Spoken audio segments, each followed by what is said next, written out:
କରବା ମୋର ମ୍ୟାଚ୍ରେ ଅଧିନାୟକ ବଦଳାଇଛନ୍ତି ପୁରା ଟିମ୍କୁ। କାରଣ ଧାବନ ଚାହୁଁନାହାନ୍ତି ତାଙ୍କର ବଦନାମ ହଉ, ସେଥିପାଇଁ ବଦଳାଇଛନ୍ତି ପୁରା ଟିମ୍କୁ। ଭାରତ ଓ ନ୍ୟୁଜିଲାଣ୍ଡ ମଧ୍ୟରେ ତୃତୀୟ ଦିନିକିଆ 30 ତାରିଖରେ ଖେଳ ଆରମ୍ଭ ହେବ। ଏହି ମ୍ୟାଚ୍ରେ ଭାରତକୁ ଜିତିବା ନିତାନ୍ତ ଆବଶ୍ୟକ। ନହେଲେ ଟିମ୍ ଇଣ୍ଡିଆ 2-0ରେ ହାରିଯିବ। ଏଥିପାଇଁ ଶେଖର ଧାବନ ତୃତୀୟ ଦିନିକିଆ ଜିତିବା ପାଇଁ କୌଣସି ପ୍ରକାର କମି କରିବେ ନାହିଁ। ଖରାପ ଖେଳୁଥିବା ପ୍ଲେୟରମାନଙ୍କୁ ଶେଖର ଧାବନ ବସେଇ ଦେଇପାରନ୍ତି ବୋଲି ଜଣାପଡ଼ିଛି। ଭାରତୀୟ ଟିମ୍ ପ୍ରଥମ ମ୍ୟାଚ୍ଟି 7 ୱିକେଟରେ ହାରିଥିଲା ଏବଂ ଦ୍ୱିତୀୟ ମ୍ୟାଚ୍ଟି ବର୍ଷା ହେବା ଯୋଗୁଁ ଖେଳକୁ ବନ୍ଦ କରିବାକୁ ପଡ଼ିଥିଲା। ତୃତୀୟ ଦିନିକିଆ ଜିତିବା ପାଇଁ ଧାବନ ରଣନୀତି ପ୍ରସ୍ତୁତ କରିସାରିଛନ୍ତି।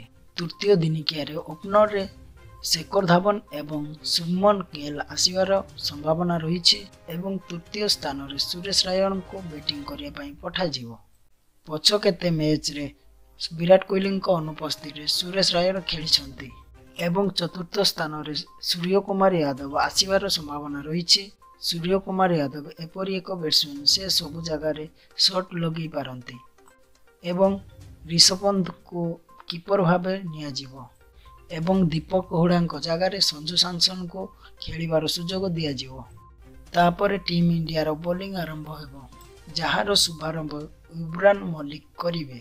ସେ ପ୍ରଥମ ମ୍ୟାଚ୍ରେ ଭଲ ବୋଲିଂ କରିଥିଲେ ଏବଂ 2ଟି ୱିକେଟ୍ ମଧ୍ୟ ସଂଗ୍ରହ କରିଥିଲେ ଏବଂ ସ୍ପିନ୍ ବୋଲର ହିସାବରେ ଚହଲଙ୍କ ବଦଳରେ କୁଲଦୀପଙ୍କୁ ସ୍ଥାନ ଦିଆଯିବାର ସମ୍ଭାବନା ରହିଛି ଏବଂ ଶାର୍ଦୁଲ ଠାକୁରଙ୍କ ସ୍ଥାନରେ ଦୀପକ ଚହରଙ୍କୁ ମଧ୍ୟ ସ୍ଥାନ ଦିଆଯିବାର ସୂଚନା ରହିଛି।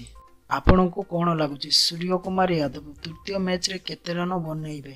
ଆପଣ କମେଣ୍ଟ ମାଧ୍ୟମରେ ନିଶ୍ଚିତ ଜଣାନ୍ତୁ।